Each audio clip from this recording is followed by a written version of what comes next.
Pemirsa, kasus demam berdarah Denggi DBD di Kabupaten Buleleng beberapa bulan terakhir mengalami peningkatan sejak awal tahun 2024.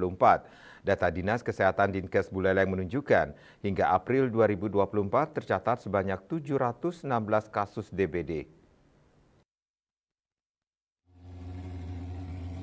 Kepala Dinas Kesehatan Buleleng Dr. Sucipto mengimbau masyarakat untuk menerapkan perilaku hidup bersih dan sehat PHBS dan pemberantasan sarang nyamuk PSN dengan menerapkan tindakan 3M Plus secara rutin. Hal ini dilakukan guna menekan kasus DBD di Kabupaten Buleleng.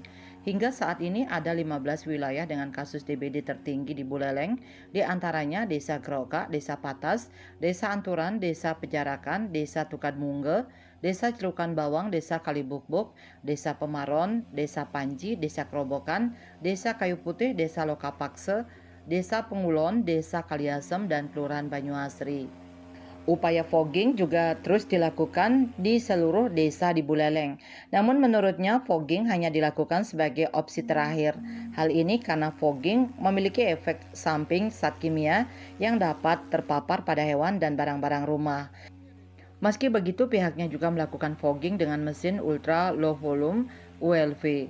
Tentunya hal ini dilakukan setelah melalui kajian dan penyelidikan epidemiologi PE kasus DBD.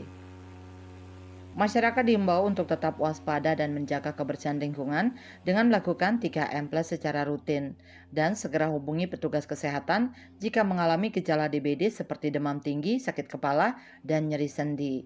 Yasri Yuli, Bali TV.